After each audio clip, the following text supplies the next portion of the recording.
guys come in, take a seat, get yourselves comfy. Thank you, guys. Thank you. Hello. So, Busted, hello. Hi. Welcome to BUILD Series London. How Thank are you very much. Good, how are you doing? Yeah, good, thank you. Good. So, I like this chair. I know. I feel like a film director. Yeah, I like it. They're nice, aren't they? Yeah, it's nice. So, boys, welcome. It's a year since you announced the reunion. How's it going? Like, how is it being back together in the Time band? flies. Really flies. Yeah, it's been amazing. Like it's been you know, we went on tour, and which was incredible. You know, to kind of reconnect with people that we haven't seen for, you know, 10, 12 years was just amazing. You know, and in that time we've made a record which we feel super proud of, and kind of we're really stoked for people to hear it. You know, Night Drive is something which we've all kind of felt massively, like a massive sense of accomplishment from this record. You know, so it's we're really looking forward to putting it out. And you said it's been 12 years, right, since we last saw you all together. Mm. What has changed about each of you in those 12 years? More facial hair. Not only facial hair, Charlie. You know, we've done a lot of stuff individually in the last 12 years. Lived a lot of life, and it just, I don't know, it kind of feels different this time around. You know, I think we were very young the first time around, and so I guess we are the same people, but it feels different, doesn't it? Yeah, it's brilliant having some time. Time's like the best. I think that's like the best gift that we've had, because you know, like the first time around, you know, when you're doing it all, you don't really have any perspective on it, and you know, you go and do stuff, and you know, like people are like, oh, these like weird teenagers in this band, and this, oh, how annoying are they? And you think, oh, that's really rude, that's really mean. And then you go and you get into your like late 20s, and you become the age of all those people that were going, oh, you're such annoying, those kids.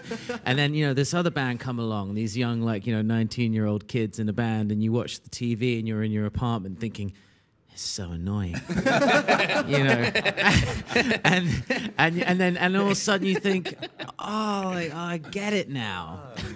Do you know what I mean? I really understand it now. Well, the new album, like you said earlier, it's out next month, right? Yeah. Yes. It's called Night Drive. I heard it yesterday, and a little spoiler alert for everyone in the room, it's really good.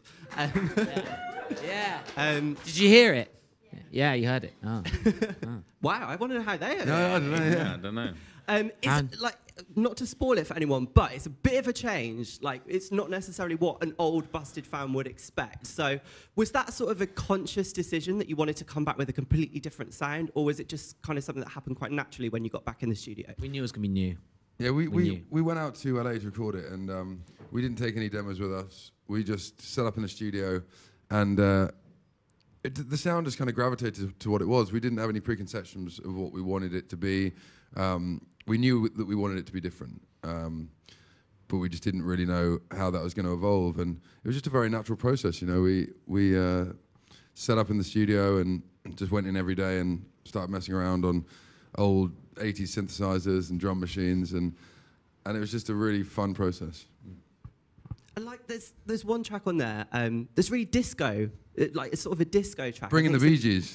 Bringing the Bee Gees in. So, like, are we going to see some dance moves when you go on tour? Talking about the single. You're talking about the single? Yes, on what you're on. It's a very sort of disco, Daft Punk. It is, but the thing is that all of the songs on We're the terrible album... dancers, so that's not going to happen. They're all very... Well, that was going to be my next question, who's the best dancer, but you've answered it now. All the songs on the album is...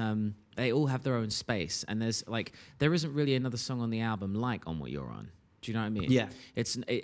I'm really glad that we're... Night Drive was a bit like that. But it's still very... I feel like people... I'm really glad that we've released it as a single, because I think it's important, you know, to get, you know, say to people, hey, it's not like it used to be. But then there is some songs of the album that isn't a million miles away from where it used to be. It's just moved on. And I think that you really have to hear the whole album. It's not... You can't. It's very difficult to judge the album off just one song. Do you know what I mean? You can't be like, oh, I'm not going to get the album because I don't like that song. Yeah. It's like it's so different. And there are a couple of, as James said, a couple of bridge tracks, which sort of lead from the old into the new. But we wanted to sort of establish the band with On What You're On, because I think it's a great representation of what is going on the record. Because I read somewhere that you'd said that you didn't want people to think of this as the third Busted album. You kind of want them to see it as like the next generation, the next album chapter. of a new exciting chapter. It's a new chapter. It's a new not the journey third for us. Busted It's a nice little slogan. I like it.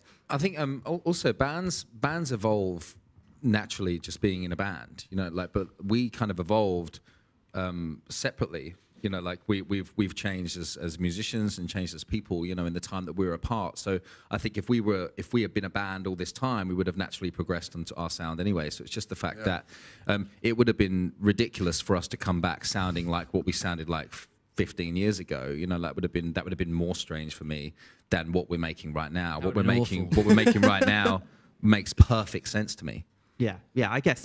I read somewhere that you were inspired by people like Skrillex, because Skrillex had been in like a rock band, and he's come back and totally sort of reinvented himself as a different kind of artist.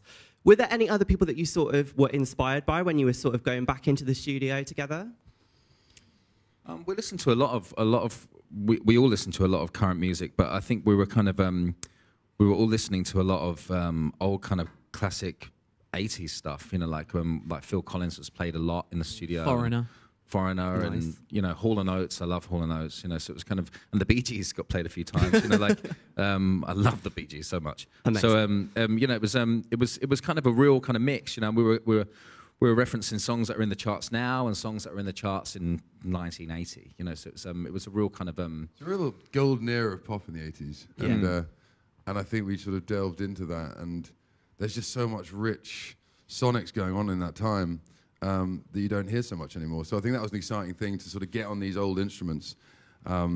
We had a Juno 60, which is a classic analog synthesizer, and it just, you know, has great tones, and we just used that as the building blocks to the songs, and we'd sing melodies over the top. And as I say, it was a very natural process. It wasn't too planned. It wasn't overthought. Just very natural. And I know that Coming Home came out sort of last year, before sort of as a taster to what was to come. But have you performed any of the newer stuff for fans yet, or is that all still under wraps? On the tour, we did 3 new songs. We opened with Coming Home, and that was another thing that we were keen to do, because we wanted to sort of say, hey, we're back. We are going to be playing the old songs on the tour, but we wanted to sort of have a statement of intent that we're here to drive new music. And that's actually, that's a really, and that's the thing, is that Coming Home, you know, which was one of the first, that was the first song we put out, which was wasn't really a proper single, but it was the first YouTube thing we did for our new songs. That's nothing like On What You're On. It's nothing like it. And that's what I'm talking about, the album having so many different flavors, is that On What You're On and Coming Home, if you listen to those 2 songs, are so different. And the album is more more along, like, it's like that for every song. So rewinding a little bit, obviously you guys broke up in 2005, and Charlie, you had previously said that you thought you might have been sort of done with Busted and not coming back to. Was there a point in your mind where you thought, actually, I really want to do this? What was the moment for you that sort of changed it all? Well, there were 2 moments.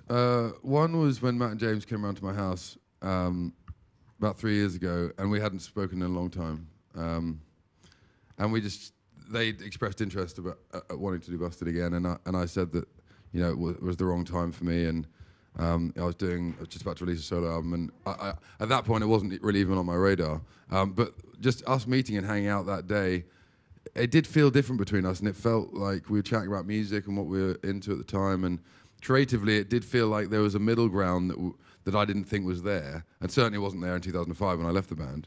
So that was a sort of a spark of you know, maybe it's not absolutely never, because I'd said very vehemently that I'd never do it again, and meant it when I said that. But then I sort of, you know, there was a glimmer of something. You know, we sort of left it and parked it, and you know, these guys went off and did stuff, and then I started hanging out with James more and more, and James said, look, why don't we go out to Philadelphia and just get in the studio with a friend of his, and let's just write some songs and see what happens. And it was very, very. We kept it very quiet, and it was a very low pressure environment. We didn't want anyone to know about it, because if it didn't work out, then we didn't want, you know, there to be people talking about sure. it. Yeah, like people knew what was going on. There would be this weird kind of pressure suddenly, and How it did it go? Yeah. We didn't want to have to answer to anybody like how it went. We wanted it to be able to go how it was going to go. Like if it went badly, we wanted to be able to stop it immediately. Yeah. And if it went well, like to be able to continue on like in sort of privacy. Do you know what I mean? Without any expectation. And it was at that moment in the studio in Philadelphia, I think, that we all just sat around the table and were like, this can happen. You know, It's we like can, a light bulb moment. Yeah, right? like we can do this again. And it was really, and that was May last year. So, you know, from then it was, we talked about doing the tour and about recording new music, and it, you know, the rest is history. Wow. So you obviously came, I think 2002, right, was the first single, which seems ages ago now, but I can remember being really that young and like absolutely loving you guys. What's your like favourite memory from back in like the early noughties when Busted was sort of first coming on the scene? What you mean in culture or in what we were doing? And what you were doing as a band? Favorite Busted memory? The Brit Awards was a really fun night. I remember, like, you know, we won 2 Brit Awards and then we went out partying, and I just remember getting a kebab at 5 in the morning with James. As all good nights end. Yeah, but like it was just And funny. waking up the next morning and watching it on the TV. It was really weird. Like, you know, it was like we went and had a kebab after the Brits when we didn't think we were going to win any awards, but we won 2 awards, and we went out and celebrated. And we were just in a kebab shop, and you know, you get paparazzi. There was video camera paparazzi, wow. and it was on GMTV the next morning. It was really it was a very weird time. But I think my favorite memory was actually before the band had done any promotion. We'd been signed, but we hadn't done any TV. And I remember walking through London thinking, like, I haven't got to do my exams, you know. And that was a very happy memory for me, because I didn't like doing exams. Don't blame me. Who does? Yeah. Who does? So the noughties, they were a bit of a funny time, let's be real. Fashion was a bit dodgy, hair was a bit dodgy. Like, everyone's got bad pictures from Everything back then. was dodgy. Is there anything that you look back on and like, oh my God, what was I doing? What was I thinking? Yes. What specifically? There'll be things that I'll look back on now, and 10 years from now, I think, and I'll think, what was I thinking? Do you know what I mean? I think, I really regret my haircuts. Yeah, who doesn't? And always, yeah. I would like to second that. Yeah. I've had some pretty shockers. I don't know what you're on about, Matt. You had cracking hair back in the I've day. had some shockers in my time. But that is part of the trend, though, isn't it? Everyone at the time thinks that your haircut's good, and then 10 years later, you're like, oh, it's terrible. Yeah, we'll be looking But back at on least this and being like, what was going on there? What was happening? Why did you think that looking like a skunk was a good idea? Yeah. Why did you think that? You're pretty safe now, though. I'm pretty safe. Yeah, just shave it all off. It's easy. So you were pretty young when Busted first happened. Do you think that you were prepared for like because you were hugely successful sort of overnight, really? Do you think you were prepared for like the level of fame and fandom that came with that?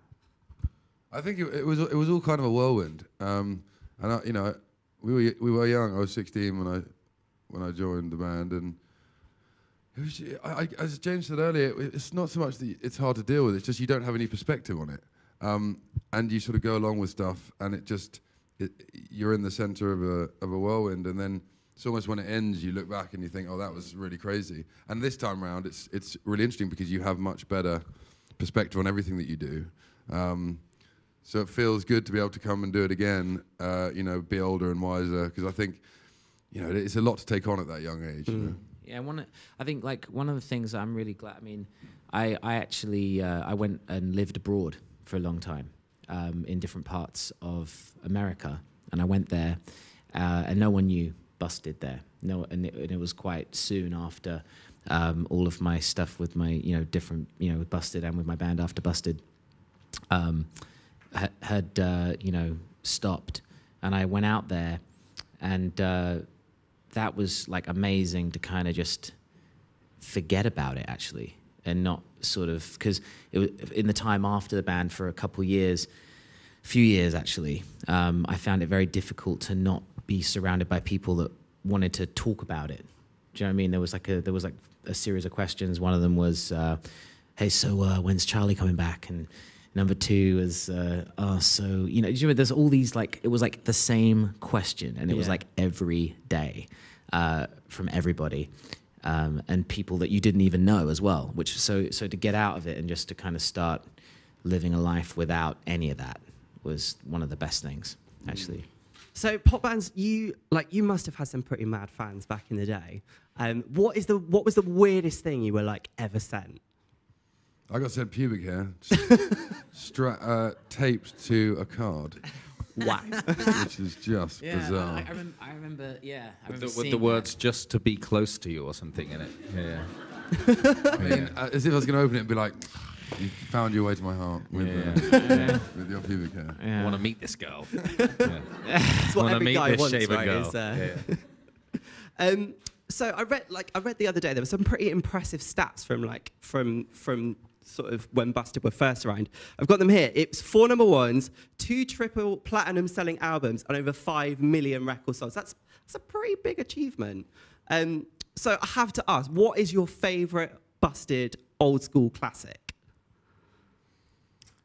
Mine would have to be 3 a.m. I think. It's the one I enjoy. It's the old song that I enjoy playing the most. So yeah. Well, it's different because I love playing 3 a.m. because the bass part's Awesome really bass fun. line. The bass line's awesome, but I think I like Air Hostess just because it's just kind of it's a great song to perform and the crowd love it and it's fun.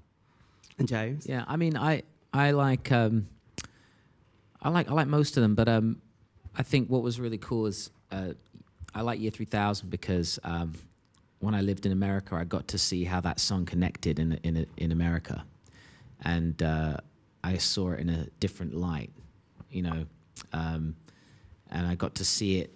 I got to. You mean when Jonas Brothers covered it? Yeah, the Jonas Brothers were this band in America, and they had like a lot of success for a couple of years. Actually, in a similar way to what Busted did, but in America, and I got to see how that connected in America, and we never really got to see that really with our songs. So I saw it from a different perspective, which was cool. Obviously now coming back, it's sort of 11 years on from when you split.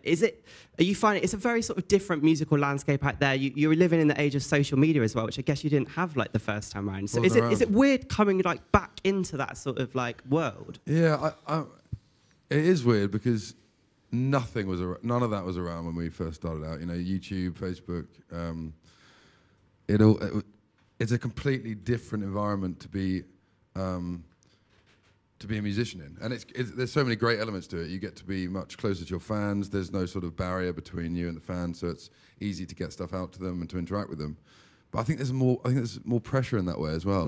Because I feel like with social media, you always got to be watching you that you don't say something stupid, or people. It can be also quite a dangerous environment, and also the way people consume music. Like Spotify and iTunes, that wasn't around before. So it's been amazing in the last 10 years to watch the industry completely evolve into a totally new thing, and I think it's great. It's great for new bands, and there's a lot of positives to the way it's going. And I guess now you've got acts that have come from X Factor and Britain's Got Talent and The Voice and shows like that. What's your sort of take on those acts that go through shows like that? I think if they're good, they're good. I think I don't necessarily have any kind of prejudice about where they come from. Like if they're good, they're good. Because I was thinking about it. If I hadn't met James and I was 17 and I was sat at home and there was a show called X Factor which you could go on and perform on and get a record deal, I would have done it. 100%. So it's a great platform. I I'm guess. pretty sure Charlie would argue the difference. Charlie would not have done that. But I was thinking about it. I would have totally done that. It seemed like a good choice. Yeah, facing Simon Cowell. I think also that there are some great people that come out of it. I know James Arthur. I worked with him before, and he's got an incredible voice, and a really lovely guy. And to give people like that an opportunity, I think Leona Lewis has got an incredible voice. There's people that come out of it that are genuinely brilliant. Singers, and so if it can give an opportunity to people like that, then that's good. It's also, dressed up in a modernized way. It's actually it's a very tried and tested formula.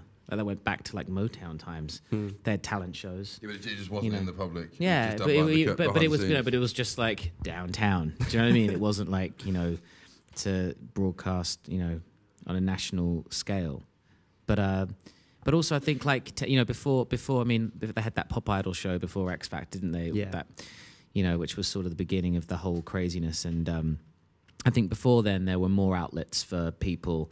There were other ways, for people to kind of get into projects. I remember like looking in the paper for adverts for auditions. Do you know what I mean? Yeah. You could audition on. You could go down the street or get the train to London and audition for a band that you see advertised just in the NME or in a stage magazine. You could see projects that way, and I think that's also a good way too. I also think it's important that the kids, have lots of different outlets to be able to push their music. Whether it's schools investing in proper musical facilities and just giving. You just want as many kids to think that it's not an impossible dream, and that if they want to get into music, there are avenues for them to do it.